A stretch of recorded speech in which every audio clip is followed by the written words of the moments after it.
hey. 1, 2, 3, 4, hey.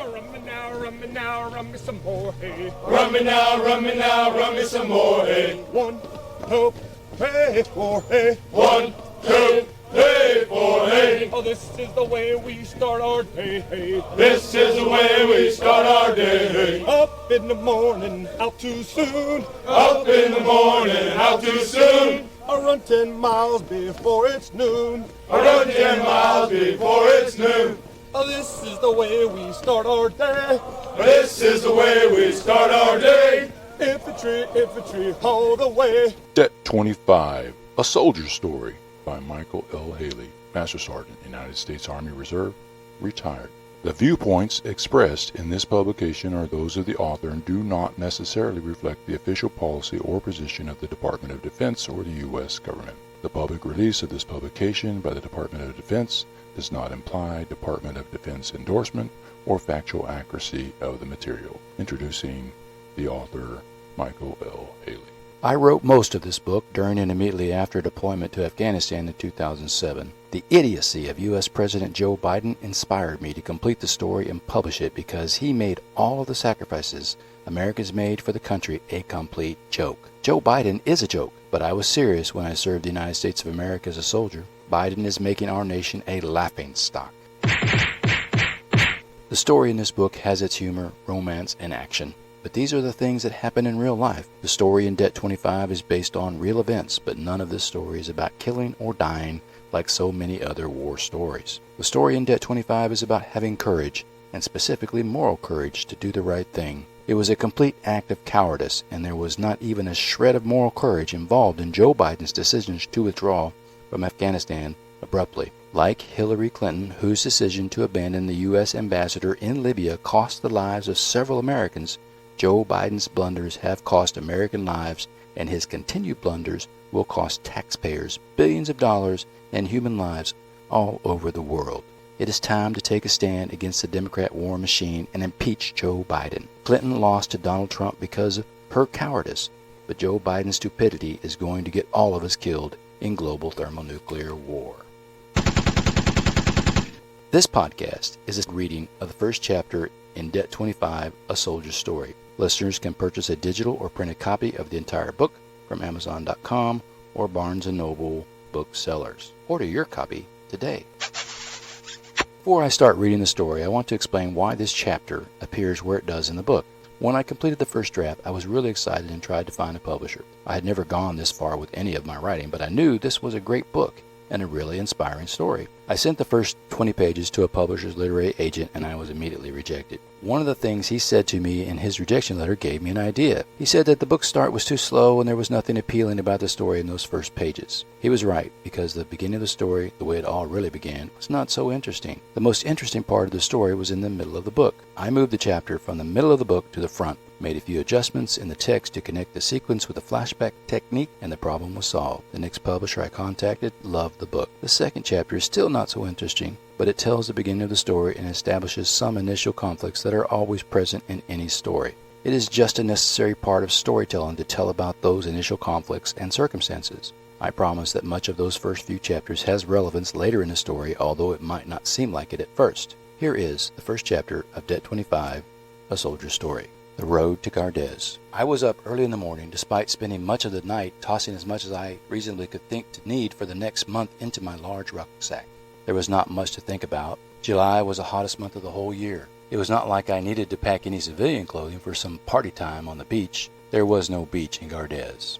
I never made it to the beach, but I will tell more about that later. I made it to Gardez safely, but the trip was wholly amazing just the same. "Good morning, Yasin," I said cheerfully. I greeted my interpreter in a friendly manner, more particularly on this day than any other day before then. Getting sent away from his family for a whole month made his job more like being in the Army than ever before. It was a hardship for him. With a young wife, 2 kids, 1 on the way. He was only 22 years old. He still had pimples. I did not want this mission to cause a small family to become fatherless. I was not worried about mine. I was divorced, and both of my children were over 18 or nearly that at the time. I had already left them fatherless, but they were grown up. They just needed to grow up a lot more than they had because of the conflicts I had with the ex-wife about how to raise them. "Good morning, Drill Sergeant." Yasin nodded his head in mild-mannered humility. This behavior was simply part of their culture. While many of my cohorts wanted to force American culture on the Afghans, I preferred to study their culture for its characteristics, then try to use that to my advantage. Are you ready to go? You got your stuff? I looked at him as if doing a pre-combat inspection of any troop about to go downrange under my command. Yes, he replied, holding up a bundle that looked sort of like something a kid running away from home put together and tied to the end of a stick. In the other hand, he held up a woodland camouflage flak jacket. Where'd you get that? All the time so far, I had not seen him wearing anything other than his man jammies and some sandals. Yasin did not always wear the traditional clothing of a long-hemmed, loosely fitting top and loose pants made of cotton we call man jammies because they look like pajamas. He sometimes wore typical American-style clothing and sneakers in cold weather. Today, he was sporting a piece of military hardware that looked like something previously issued in Bosnia. All interpreters have one of these, he replied as though it was nothing out of the ordinary. It surprised me that he even had such a thing, but it surprised me even more that he had the presence of mind to bring it along. He understood more completely what we were about to do than I did. Well, put it on. Let me see if it fits. I was really getting into doing a pre-combat check. He put down his bundle of rags and slipped the bit of body armor on after ripping the Velcro fasteners loose. Hey, looks good on you. I paused for a moment. Turn around. I looked at the fit. It was fine. Well, you aren't going to win any fashion contest wearing it. I paused a second to think of something funny. It really kind of clashes with your dress. He really did not get the bit of humor I threw at him like a cream pie at that moment. He looked weird, to be honest. Here was this little man wearing what looked like a cotton summer dress to most Americans back in the States, contrasted with the various shades of green, brown, and black in a camouflage pattern. Do you think it will stop a bullet? Yes, they told me so. Well, I could have inquired more deeply about exactly who they were that told him this. I could easily draw my own conclusions without asking further. I was not going to tell him that he had been lied to because I had nothing better to offer him. The thing was nothing more than some thick canvas material and had no sappy plates. Designed to stop a bullet, sappy plates were large steel plates covered with Kevlar material. They were heavy and 1 inch thick. I found out later that he had taken them out because they were too heavy. He asked me about mine later and I told him more about them. He did not know what they were. I think if he ever had to go somewhere again, he took those sappy plates along also. We never went outside the wire without body armor to include sappy plates tucked inside both front and back. Without those bullet stoppers, the system was just a vest made of camouflage canvas material. Lightweight versions of the system made of enhanced Kevlar material became available later, but we had the heaviest steel plate body armor during this time. All right, let's go get something to eat. He smiled at the thought of drinking some ice-cold milk as I continued to babble on about how I saw the cook filling the milk dispenser when I went to get my first cup of coffee this morning. That milk is probably ice-cold by now, and fresh too. The refrigerated dispenser kept the milk cold, but the milk was really far from actually fresh. Pasteurized milk does not spoil quickly, but there was no way to be sure how old it was. Packaged, transported halfway around the world, and passed from one transport to another, and finally stored at our dining facility, it was never really fresh. I never drank the milk. It had a funky smell to it and an aftertaste like chalk. Yasin loved it. It was delicious in his opinion,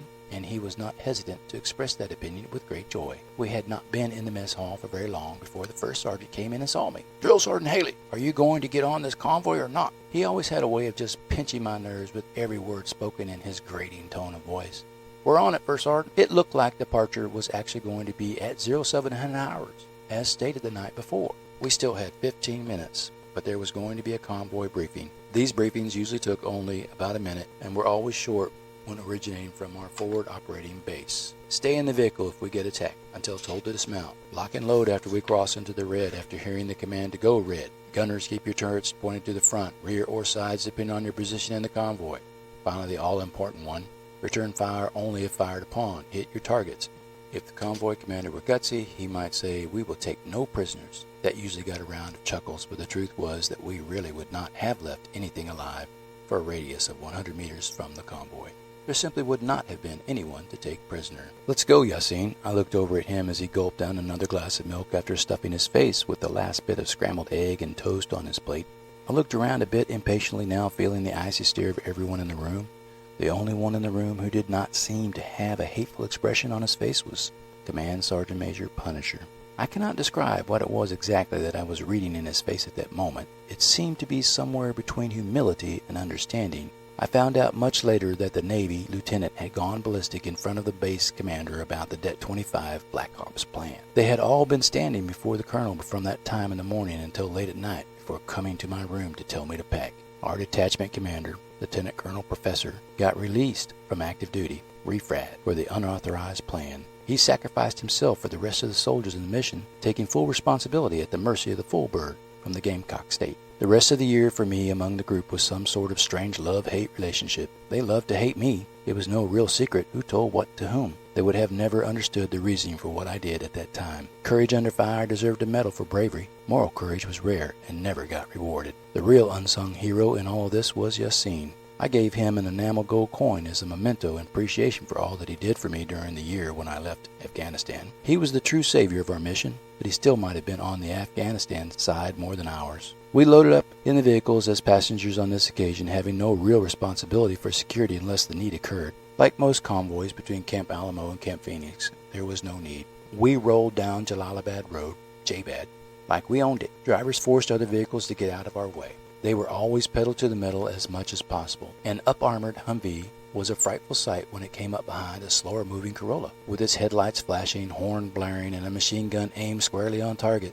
There was simply no hesitation by any driver to get out of the way. We meant business, and it was our business to be mean. The only other vehicles bold enough to try going around us were the jingle trucks. A bearded old man driving some ancient flatbed truck with metal ornaments dangling from all its exterior surfaces seemed to think that J-Bed was also his. It was quite a sight to see one attempting to pass us that morning. It had a canvas cover over the back and it approached from the left. All attention and talk over the headset had us all focused on it. Would this be the one time a band of Taliban was bold enough to attack us in broad daylight with only one Santa Claus at the wheel? Was the back of the truck filled with black-clad Taliban fighters all armed with AK-47s? The command came over the headset to slow down and let him pass. As it passed, I got a good look into the back of the truck. It only contained stacks of cut wood. Another old gray-bearded man was sitting near the tailgate with a scruffy old dog that looked like a crossbreed German shepherd, a remnant from the Russian occupation years.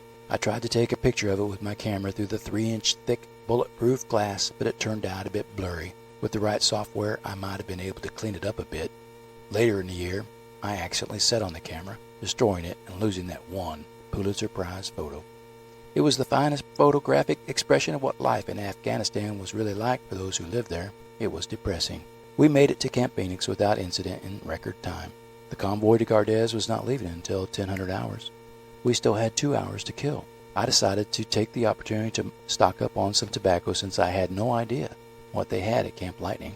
Most fobs had their own little post exchange, PX, but there was not much in stock. Soldiers requested items that became inventory in the smaller PX stores. Someone actually requested peach-flavored iced tea from Italy and got it at Camp Alamo. It was really pretty good, too. Yasin and I started to walk into the PX at Camp Phoenix when a specialist standing near the door confronted me. "Excuse me, Sergeant." He looked a bit nervous addressing me, especially with the embroidered drill sergeant badge on my right front pocket. The expert infantry badge and airborne wings above my U.S. Army Velcro tape said even more. That made him a little uneasy to continue. He was most likely some pogue from an admin who spent all his time behind a keyboard somewhere in the headquarters. "Terps can't go into the PX." "What the?" I was getting some stares from others passing by as they went in and out of the PX. I was quickly aware, although a bit too slowly, that my use of profanity in a very public place, especially with females everywhere, was not acceptable. The E4 stood there a bit more confident since I had broken a cardinal rule in the process of nearly breaking another.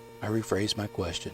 "What do you mean?" "It's a general order on this fob that interpreters are not allowed to enter the PX even if accompanied by an American." I had no idea such a thing existed, but there were other such nonsense orders. Later in the year, I intentionally violated an unlawful order as a matter of protesting the stupidity of that order. There was most likely a general on this post, and he probably had good reason for issuing that order. Some Afghans were thieving little beggars, so I put all the pieces together like I was a wannabe Rubik's Cube expert that had thrown it against the wall and then put the thing together again to beat the puzzle. I really did not want to start trouble with this punk, especially not with all the brass in the area. I was not on the trail, and this was not my stomping ground. All right. Thanks for telling me about it. I didn't know. My response dispersed a few of the crowd who stopped momentarily expecting me to rip a new one into this E4 while getting ripped even worse for doing so. There was a huge difference between being torn up and getting torn up.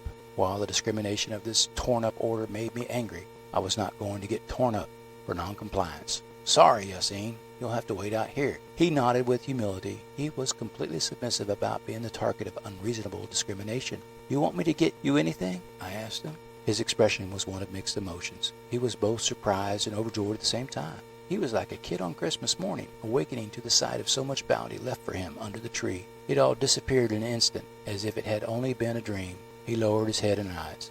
"No, I'm fine, thank you." Well, that was just awful. Being publicly humiliated while simultaneously being offered the choice of anything his heart desired as long as it was in the PX was a heart-wrenching moment for me to witness. "Well, I insist." He shook his head again and kept his eyes lowered. "How about some snack to take along on the trip? Maybe some potato chips?" My vocal inflection raised to a higher pitch as I thought maybe mentioning them might make him change his mind. It worked. "Do they have barbecue flavor?" He raised up his head and looked at me with his childlike puppy dog eyes. I had already shared some potato chips with him in the past. They were barbecue flavored. They were not my favorite, but that was all they had at the mess hall that day. I knew he really wanted something. He was truly just a kid. They do, and a whole lot of other flavors too. Being more like a small city with its own mini economy, Camp Phoenix did not make available additional snacks that soldiers could take on the way out the door after eating the free meal, or at other times during the day. We could get coffee for free in the mess hall, but only during chow line hour. If we wanted coffee at any other time at Camp Phoenix, we had to buy it from the Green Bean Coffee Shop on the upper floor above the PX. I could go to the mess hall or Camp Alamo any time of night or day and get a cup of coffee and a snack. There were always any number of small snacks laid out on a table for anyone who wanted them at any time. It was way past chow time now, so going to Camp Phoenix's mess hall was not an option. I really needed to juice up for the trip. Alertness was critical when traveling into hostile territory. "I'm going upstairs to get a cup of coffee to go, so I might be a little while. Are you going to be okay out here by yourself?" I looked around the area and saw that there were some tables and chairs that Kellogg Brown & Root, KBR, had obviously made out of imported wood. It was all like some elaborate deck that I might more commonly have seen at a beach somewhere in southern Florida. There was plenty of sand around, but the ocean was far away. "Have a seat over there in the shade."